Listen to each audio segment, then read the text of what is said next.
Hello and welcome to today's episode of Anti-Pharmacist Podcast. How has your week been so far? It's another TGIF episode, and what I'll be discussing with you today is dangers of steroid abuse. But come to think of it, today is Friday the 13th. What's your belief about Friday the 13th? To me, it's just a day like any other. It has no special significance to me. But to some who love horror especially, it connotes some weird meanings like bad omens and all that. But that's by the way. Our Friday is a good one and it will always be.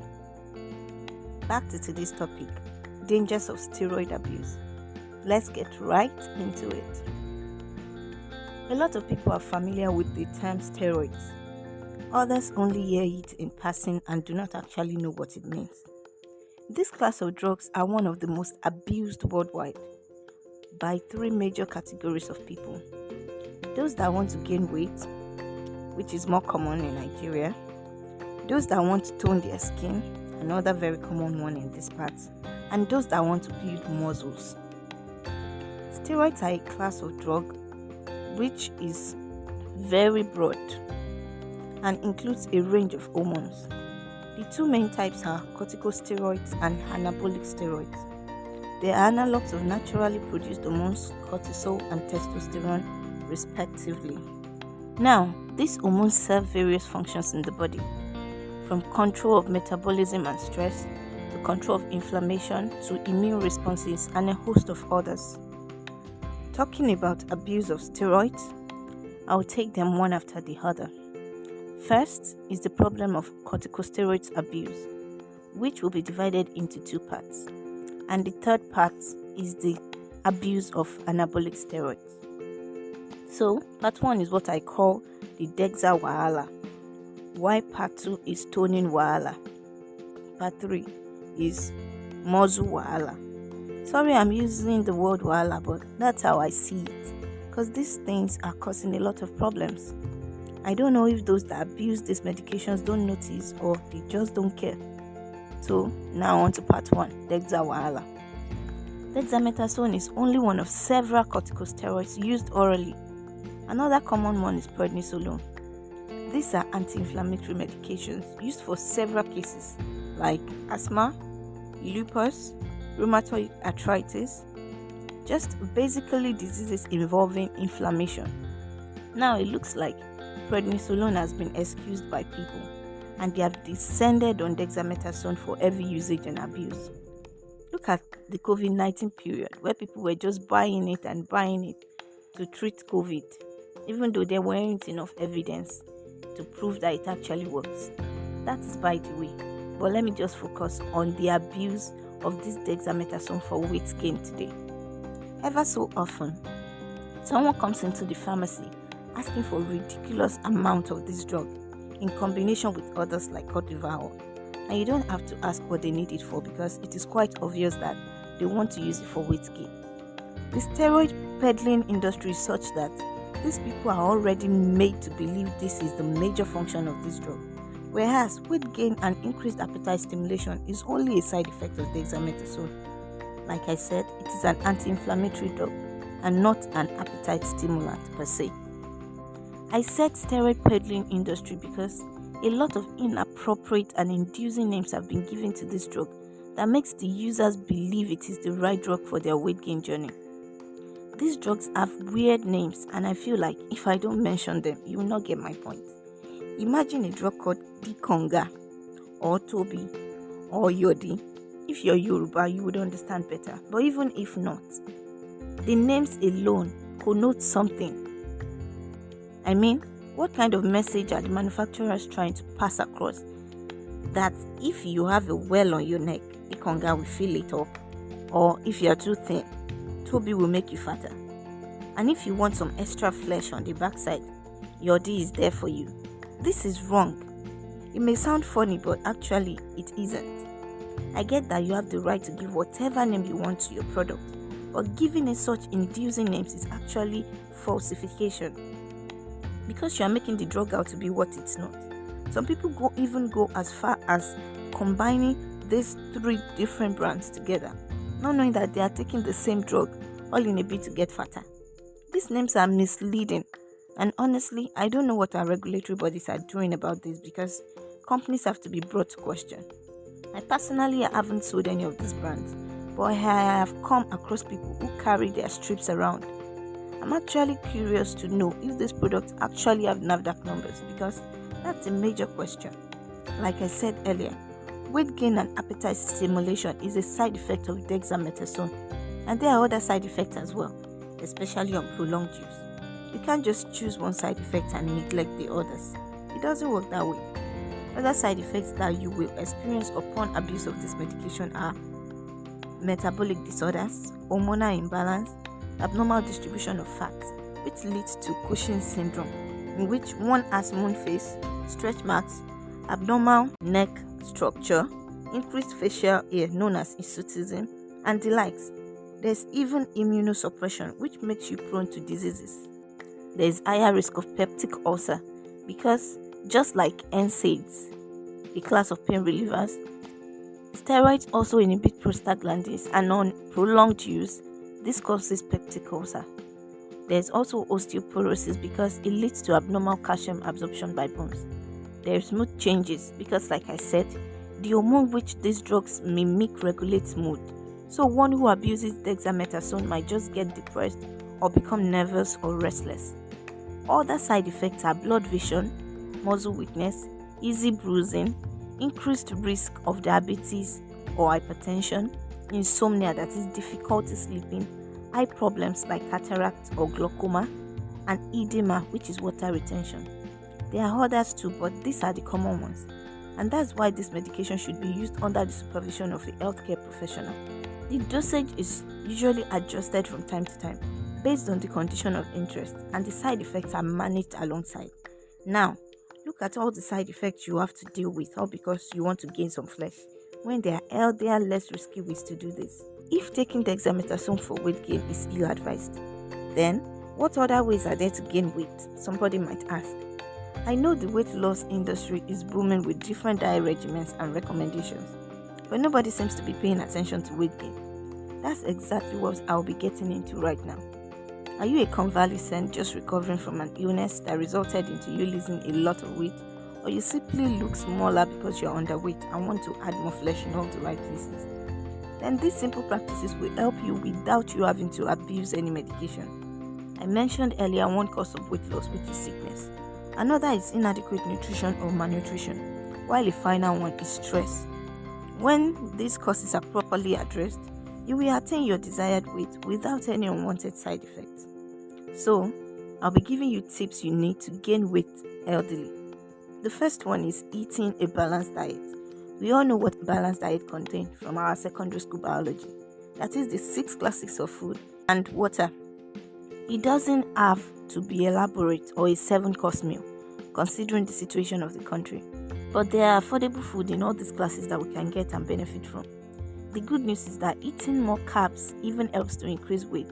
Since rice is a staple food in Nigeria and a carbohydrate, eating it alongside of other foods like eggs, beans, vegetables, fruit will help gain healthy weight. Also, eat smaller meals more often and add healthy snacks in between. Note that I said healthy snacks, not junks. Examples of healthy snacks are nuts and yogurt drinks. The secret to weight gain is eating more calories than you burn, so sleeping is a must. This will help your body conserve energy that could have been expended using your food as the fuel. Exercise moderately. Don't let this surprise you. Exercise helps to improve appetite. Now to the specific meals to take for healthy weight gain. The first one is homemade protein smoothies. You can do this by blending fruits with milk or yogurt as the liquid. You can use whichever fruits you want, like bananas, pineapples, apples, berries. You can even add vegetables like spinach, avocado.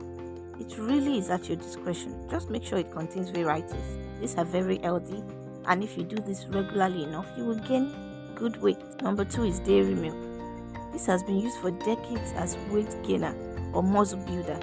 Milk provides a balance of protein, carbs, and fats. It is also a good source of calcium, vitamins, and other minerals. That's why There are some milk brands for convalescents. All in all, milk is good for you. Rice is another food that is readily available, and as I mentioned earlier, that can help you gain weight. Others are nuts and nut butter, red meats like beef or pork, but eat in moderation though. Potatoes and complex carbohydrates like oats, corn, yams, salmon, and oily fish, which are very good sources of protein and fats.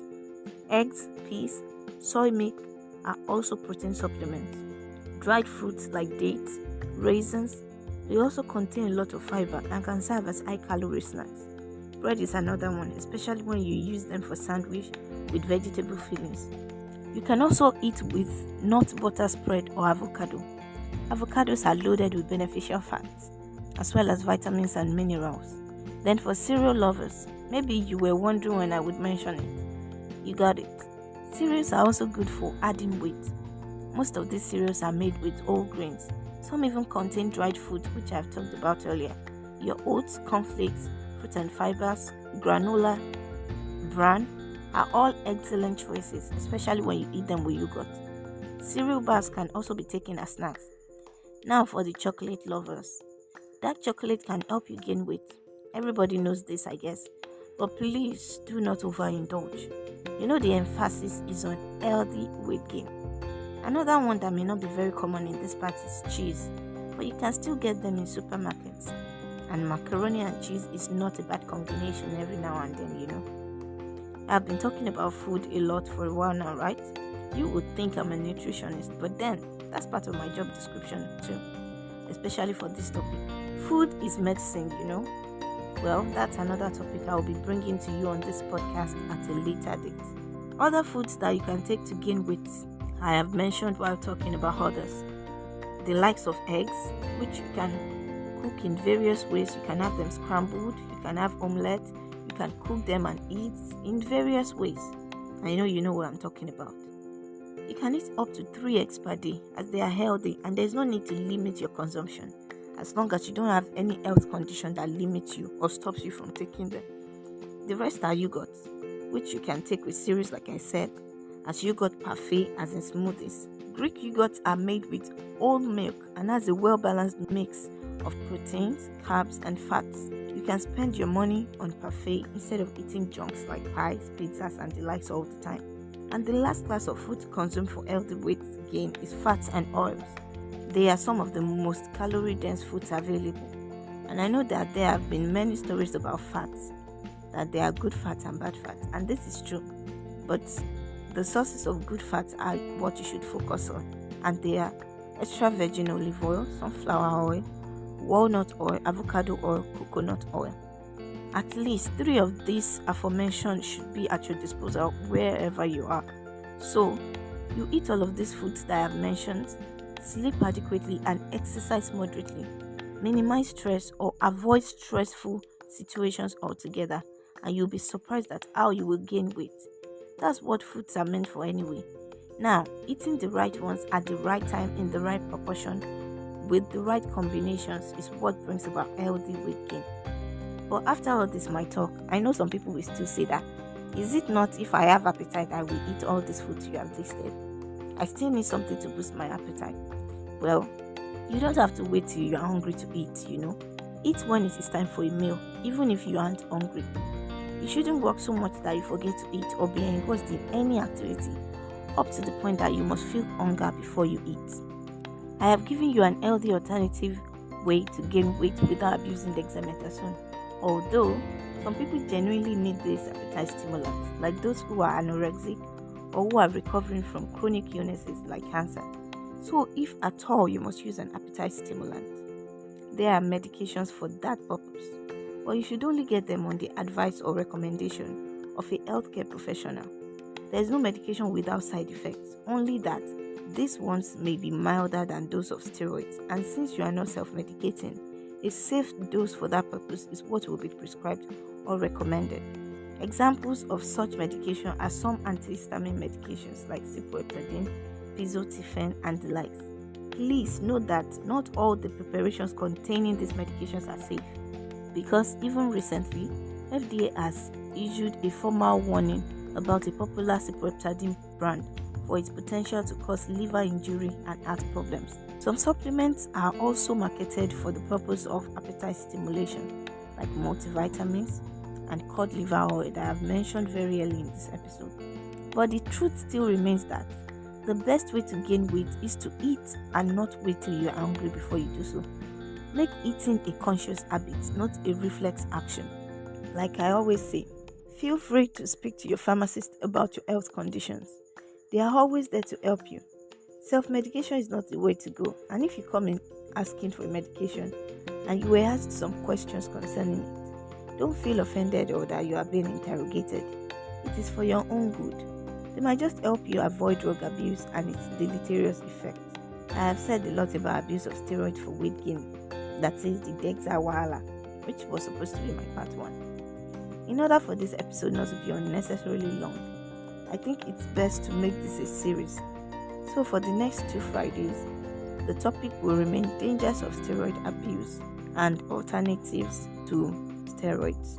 I have discussed part 1 today, which is about their use for weight gain.